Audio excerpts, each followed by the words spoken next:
You sit down to get things done, but suddenly the couch looks extra comfy. Maybe I'll start in 5 minutes. Actually, a snack first. Wait, do I even need to do this today? Sound familiar? Excuses are sneaky. They feel reasonable, but they keep you stuck. In the next 8 minutes, we're exposing every excuse you make and how to shut it down for good.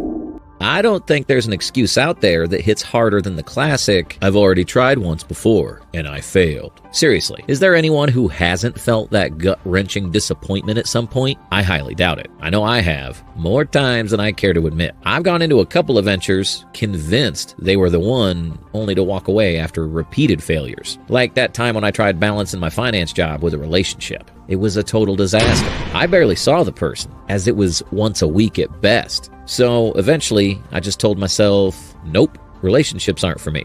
But looking back, the problem wasn't having a girlfriend, it was my approach. Maybe things would have been different if I'd adjusted my schedule to get home for dinner and started work earlier. That's the thing about failure. It has a way of making you believe there's no point in trying again. Maybe you went all in on a business idea, applied for your dream job, or took a shot at a big goal, only to fall flat. It sucks. But here's the thing. Failing once or twice, or 10 times, doesn't mean you're doomed. It just means you've learned a few ways not to do it. You know, like Thomas Edison said, "I have not failed. I've just found 10,000 ways that won't work." So instead of letting past failures keep you stuck, use them as a roadmap.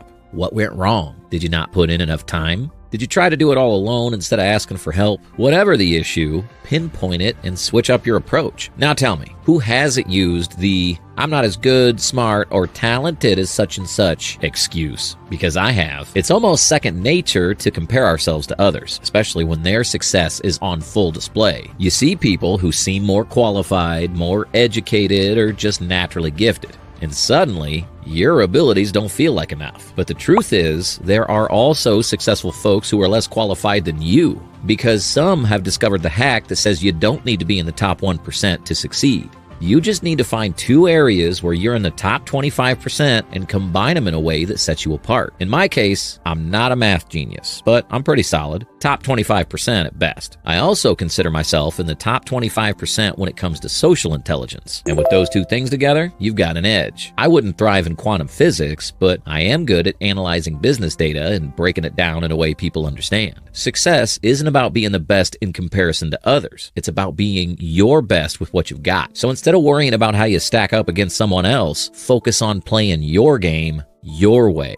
Another classic excuse we love to lean on is, "It's not the right time." I've told myself this so many times, I could probably write a book on it. You know the drill. You got a big dream or goal, but life just keeps getting in the way. Maybe you're juggling work, taking care of family, or just trying to survive the chaos of everyday responsibilities. And hey, I get it. Life is demanding. I've had moments where I told myself, "I'll start when things calm down," only to realize that things never really calm down. The truth is, and I'm sure you've heard this before, there will never be a perfect time. The right time is when the current situation is worse than you fear to change. That's precisely what I had to do when I quit a 6-figure salary to take a sabbatical. Was it terrifying? Absolutely. Did it ever feel like the right time? Not for a second. And yet, I did it. Let's discuss another classic, the "I'm too busy" excuse. A close cousin of "it's just not the right time." I've used this one plenty of times myself. Life is hectic. Whether you're juggling work, running a business, taking care of kids, or just trying to stay afloat, it can feel like there's simply no room for one more thing on your plate. I've been there, staring at my schedule, convinced there's no way possible to squeeze in another commitment. But here's the thing. Busy isn't the same as productive. We all fill our days with something, but is it the right stuff? If you take a step back and analyze where your time goes, you might realize you have room for that goal. You just haven't made it a priority. And what could be the problem? Most of us confuse urgent with important. We stress out over things that feel pressing at the moment, but don't actually move us forward. Think about it. How many times have you said you were too busy for something, yet somehow managed to binge watch an entire season of a show, scroll through social media for hours, or have long discussions about absolutely nothing? I know I've been guilty of that. The truth is, "I'm too busy" often just means this isn't a priority right now. And that's fine if you're being honest with yourself. But if that dream of yours really matters, there's almost always a way to make time. Start by identifying what's truly important versus what only feels urgent. I hope you're still with me, because we're about to tackle one of the biggest, most overused excuses out there. You know it. I know it. I'm talking about "I'm too tired." Honestly, who doesn't feel this way. Some days I wake up already exhausted, like I somehow ran a marathon in my sleep. By the time the day's over, all I want is a soft bed, a warm meal, and maybe a mindless scroll through my phone. Feeling tired doesn't mean you should throw in the towel. In fact, did you know that things like exercise can fight fatigue instead of making you more tired? It sounds backwards, but it's true. The more you move, the more energy you create. This doesn't just apply to fitness. It works for any goal. The hardest part is getting started. So instead of looking at the whole task and feeling overwhelmed, break it into smaller steps. Just focus on getting one thing done. That's it. One step forward. And once you do, something shifts. You start building momentum, and before you know it, you're in the zone.